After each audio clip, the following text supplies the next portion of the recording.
CM 365, all about Carnatic music.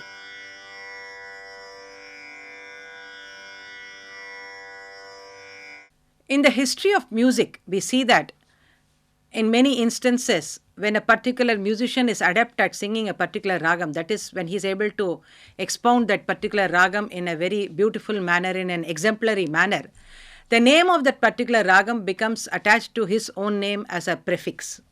For example, if you look at the musician Veena Kuppayar, he was able to render the ragam Narayana Gola in a very excellent manner. That is what history tells us. So he was also known as Narayana Gola Kuppayar. Similarly, when we look at Patnam Subramanya Iyer, he was supposed to be a great exponent of ragas like Begada. So he was also known as Begada Subramanya Iyer.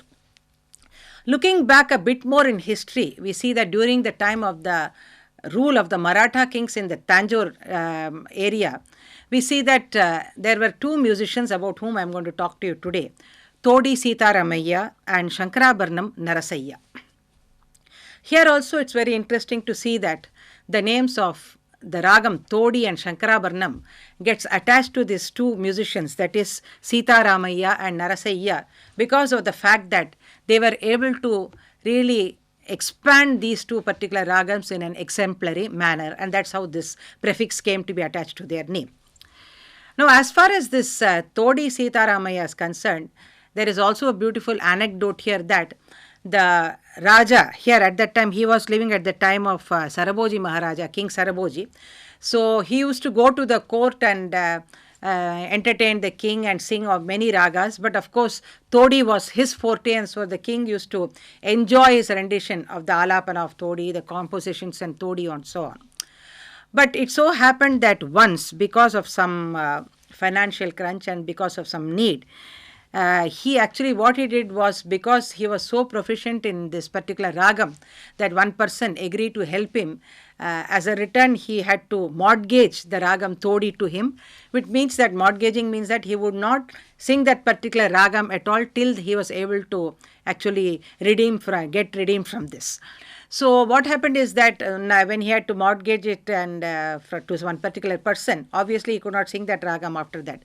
So the king also noticed that when this particular Seetharamayya came to his court, he used to sing all the ragas, many ragas he used to expound elaborately, but somehow he never sang Todi, which was supposed to be his hallmark and the favorite of the king also. So when the king inquired about why he was doing it like this, then obviously Seetharamayya narrated to him the fact that he had mortgaged the raga Todi to somebody and he could not sing it because he had to redeem it from the mortgage if he had to at all sing to it.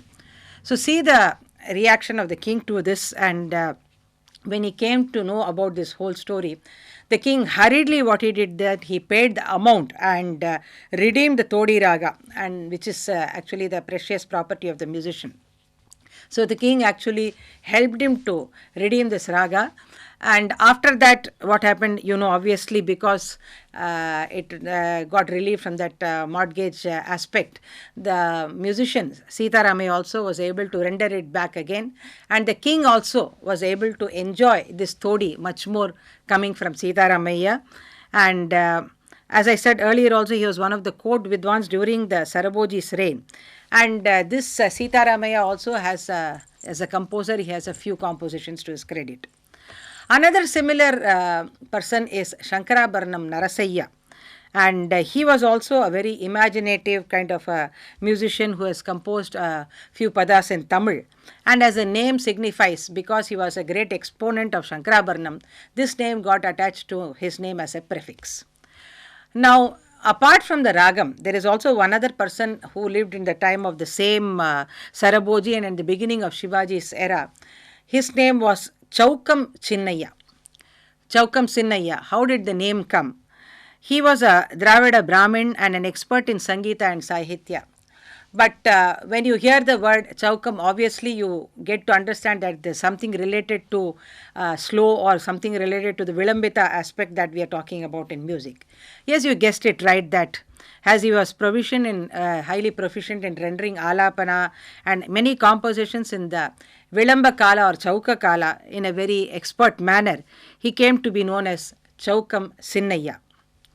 And he, as I said, he flourished during the time of Saraboji as well as during the beginning of Shivaji's reign.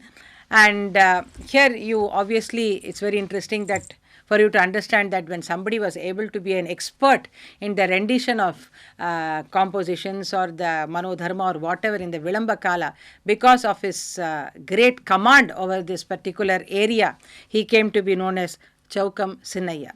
Like this, in the history of music, we see that many such, if somebody was an expert in Tanam, that prefix got attached to his name.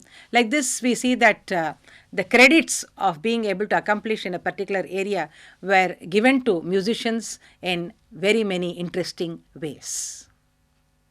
CM 365, all about Carnatic music.